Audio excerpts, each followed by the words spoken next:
ఇంటి కిరాయి నాకే కట్టాలి గాని రిపేర్లుంటే పక్కింటోళ్ళని అడగాలనంటే ఎట్లుంటది? ఫీజులు కట్టి బడికి తోలాలి గాని చదువు చక్కగా చెప్తలేరని అడగొద్దంటే ఏమనాలే? నెలంతా పని చేయించుకుంటాం గాని జీతం సంగతి మాకు తెలియదంటే పని చేస్తామా? బైక్ రిపేర్కి ఇచ్చి బిల్లు కట్టినాక ఏమన్నా తక్లీఫ్ వస్తే నాకు సంబంధం లేదంటే ఊకుంటామా? గట్ల అస్సలు నడవది కదా. మరి గీసారేంది గిట్లంటాడు? జప్పున పనులు కావాలంటే ఏం చేయాలనో మా సక్కడి సలహా ఇచ్చిండుల్లా సెంటర్ మంత్రి नितीन गडकरी सारू.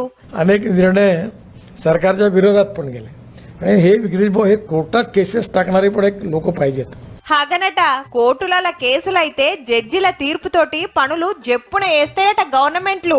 ఇట్లయితే పబ్లిక్ కు ఫాయిదా ఉంటదని మహారాష్ట్రలో జరిగిన ఓ మీటింగ్ లో చెప్పిండు. అంటే మా ఊరికి రోడ్డు కావాలని, మా పోరలకు జాబులు కావాలని, రేషన్ కార్డులు వంచాలని, ఇండ్లు కట్టియాలని కోర్టుకు పోవాలన్నట్టు. మరి ఎమ్మెల్యేలు, ఎంపీలు, మంత్రులు దేనికున్నట్టు సారు? కోర్టులు చెప్తే గాని పబ్లిక్ తిప్పలు పట్టించుకోరా?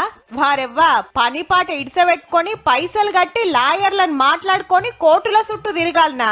జిల్లా కోర్టు కాదంటే హైకోర్టుకు, ఆడగాకుంటే దేశం పెద్ద కోర్టుకు. ఏండ్ల కమ్మానం వాయిదాల మీద వాయిదాలు నడిచేటోరకు నీ 5 ఏండ్ల పదవి కాలమే ఒడుస్తది. ముద్దుగున్నది పోర్రి.